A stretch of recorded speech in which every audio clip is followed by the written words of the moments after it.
پسې صورت دی صورت الکوثر. الکوثر صورت چې بیا دی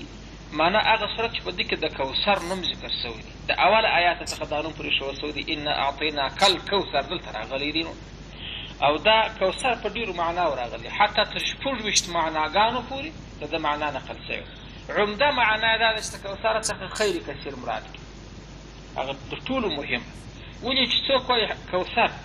د پیغمبر علیه الصلاة والسلام دا صفت مدحه چې تر اوسه پورې پاتې ده د کوثر. څوک وایي کوثر چې دی هغه د نبي علیه السلام قرآن چې پر ده نازل شوی دی خو دغه کوثر دی. او څوک وایي چې کوثر خو په جنت کې یو حوض دی چې حوض کوثر ورته وایي. په احادیثو کې بیان راغلی دی چې امت ورځي په ورځ قیامت په پیغمبر علیه الصلاة والسلام وختله د سپینو زرو کوزیر ډکې کړي د خپل امت به ترځي، خو دا د حساب د کتاب مشکلات پر تېر سوي نو ګرده ورځغلي. پیغمبر وایي زه په دا ګردو انسانانو کې خپل امتیان پېژنم. ولې غوره محجلي تنده یې هم ځلېږي د سجدې په خاطر باندې تکي سپینې ته جلاوې د تنګې څه ولاړې برېښ لکه بدۍ چې لګېږي. پښې یې دا د بجلک پورې دا هم تکي سپینې چې راځي لکه هغه د اس چې پښې راځي سپینې. ولې خو دوی د څه دپاره پرېولي. نو دا پیغمبر علیه السلام زه دوی پېژنم زما امتیان چې رالهان د راروانې ستړي د وختي لا کوزې تیارې کړي دغه حوض څوک وایي دا ځینې مراد مګر چې خیر کثیره ترجمه کې په خیر کثیر کې ګرده راله. حوض هم خیر کثیر دی، ګرده امت استفاده ځینې کوي. قرآن هم خیر کثیر دی، تر قیامته خلک استفاده ځینې کوي. وایي د پیغمبر علیه الصلاة والسلام شمائل و اخلاق دا هم خیر کثیر دی، تر قیامته یې خلک وایي د پیغمبر علیه السلام اخلاق و خویونه زده کوي. نو کوثر په دغه معنا باندې چې خیر کثیر دا معنا یې راجح ده. نو او دی چې نزل د ترتیب په لحاظ باندې دا صورت چې دی دی 108 صورت دی په قرآن کریم کې چې ترتیب دی. او د نزول په لحاظ باندې چې دی 15 صورت دی د صورت کوثر تر صورت والعادیات ضبحا وروسته نازل شوی دی. نو ربط د ما قبل سره دا دی چې هلته خو چې دا مخکې کومه خبره ذکر شوې وه د هغه وضحا سره مخکې چې کومه خبره وه هغه دا وه چې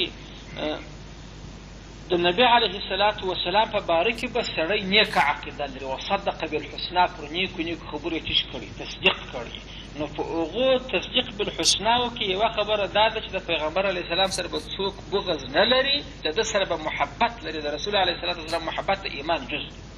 که چا د پیغمبر علیه السلام محبت نه درلودی نور دي 500 سوره د توحید نارې وایي کافر دی. ټولې دی د توحید نارې وایي زه موحد یم موحد یم، مګر د پیغمبر هغه خبره چې دی درواغ بولي یا موضوعي بولي درواغ بولي یا موضوعي بولي اوادیان در یادوم. په یوازې توحید خو نو سړی نه خلاصېږي.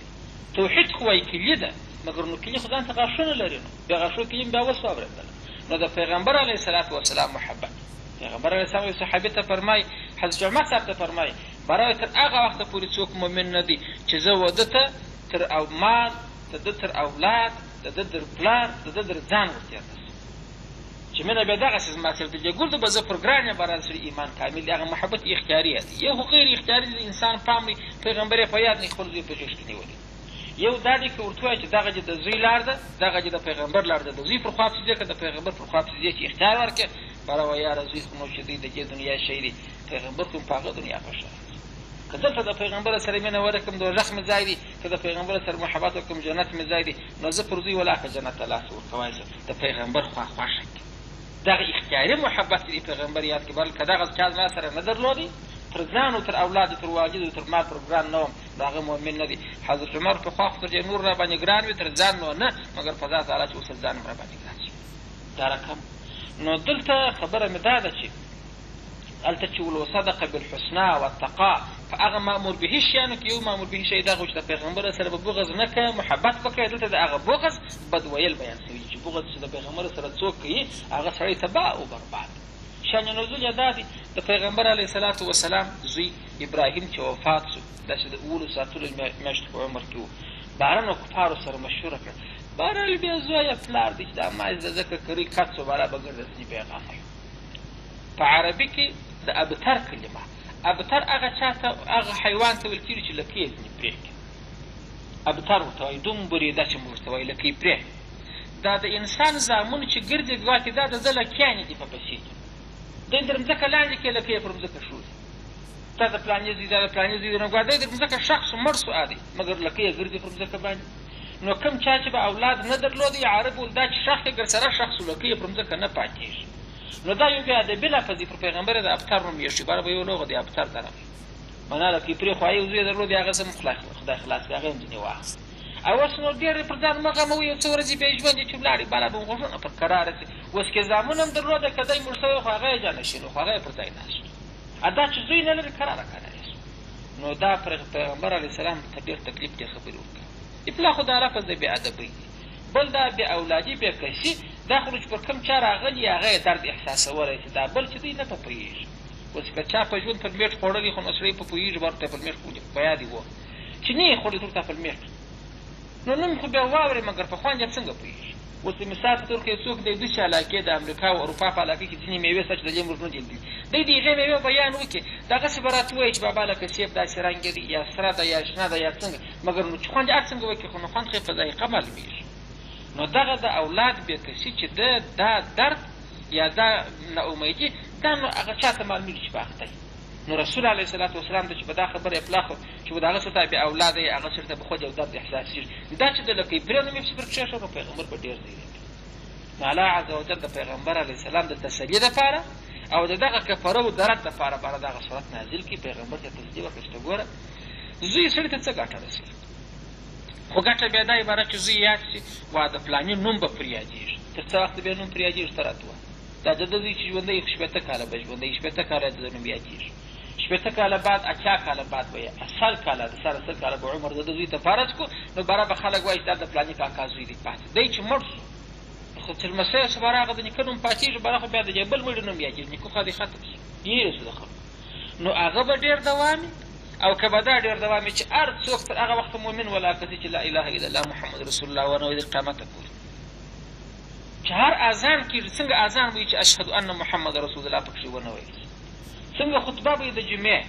چې د محمد رسول الله نوم پکښې کې یاد نه شي څنګه خطبه به یې د نکاح چې د محمد رسول الله نوم پکښې کې یاد نه شي څنګه لمونځ به یې تحیات چې په هغه کې محمدا عبده ورسوله پکښې کې را نه شي نو هغه به تا ته دغونه ذکر درکړی دی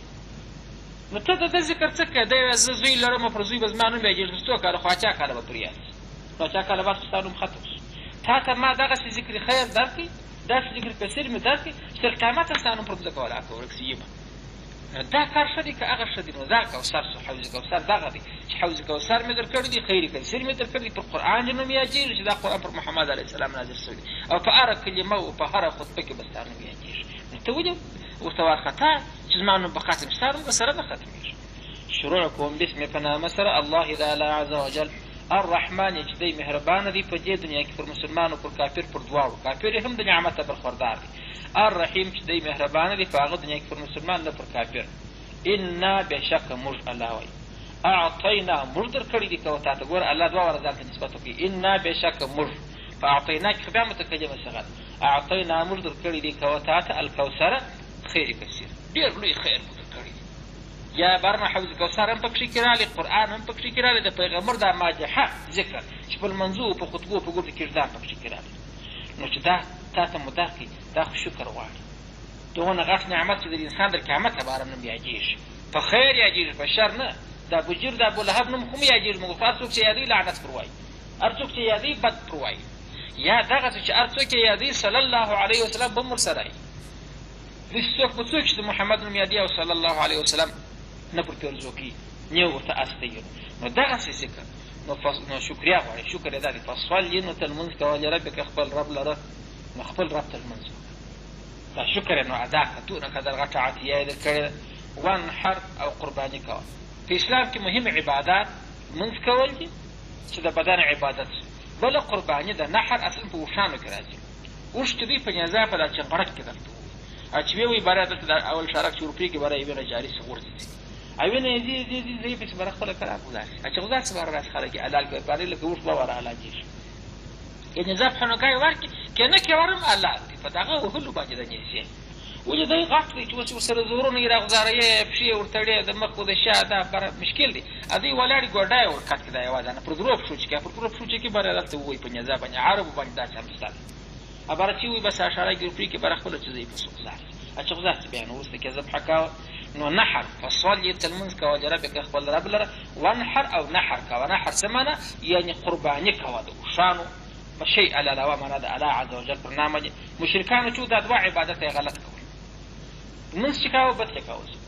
او چې قرباني به کول د بت پر نامه وکړل لات منات د هغه پر نامه به داسې الله له دا بل نظر کاوه بل څه چم کاوه الله دا دواړو عمده شیان چې ته به دا د الله شکر دغه ادا کوي لمونځ به دې الله ته نحر به دې ورچاتی د الله عز وجل خاطر په پای کې نو تسجد دغه ان شانئک هو الابتر ان بشک شانئ د شاو دشمن ته وایي بدخوا ته وایي چې سړی د بل بدخواهي کوي دا د هغه څه دپاره شانئ دی بدخوایه دی نو ان بشک شانئ بدخوا کس تا چې دی دا ستا بدخوا نه دی دا چې پر تا د ابتر نوم ایښ دی دغه چې دی هو دی الابتر په خپله دی دومبرې دا دی دی بېله کوي د پر تا د ابتر نوم ایښ دی الابتر په خپله دی دی نو د ده ذکر به څومره پر جمزه کوي هغه چې میاڅه به لعنت پر وایي ښکنځل به ورسره یي ابتر دی دی که ته یم اصلي ابتر هغه دی ته خو هغه به وځه پر تا یې پالتون بېځایه نوم یې در باندې ایښی دی ولې د پیغمبر علیه صلات وسلام د اوصافو څخه د ده د اخلاقو څخه چې تر ننه خلک متاثر دي تر قیامته پر به متاثر وي نو دا شأنې ته وجې ته بره ابتر ویل کېږي د دې خوا دې هر څوک یې د مرګ وروسته د هدایت څخه منفعت اخلي هغه بل زمړ چې په بدو یو وسم خلک یاد دي هلته هم بعضو خلک په ولاړ دي ولاړو غلو ډاکو زاني و شرابي نو خو هغه اصلي ابتر دی نو الله دغسې تسلي ورکړه چې ان بېشکه شانئ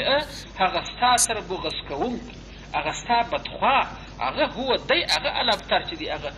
دومبرېده دی اصلي دی لکه یې پرېږدي پر تا یې ناکي نوم ایښی دی نو دغه صورت د پیغمبر علیه السلام تسلي شوله اول یې انعام ورته ذکر کوي چې تاسو هم داسې غټه نیکي کړلې چې کوثر مې در کړی دي معنا خیر کثیر ډېر لوی خیر قرآن دی خیر دی دا نور ذکر دی خیر دی د هغه رقم چې د مسافر حوض چې دی هغه خیر دی نو شکر یې ادا کړه لمونځ به کوې د رب دپاره او قرباني به کوې او پاته چې هغه سړی چې په تا د ابتر نوم هغه په خپله ابتر دی خپله د هغه رقم بې خیره سړی دی هېچا ته خیر نه رسېږي صدق الله العظیم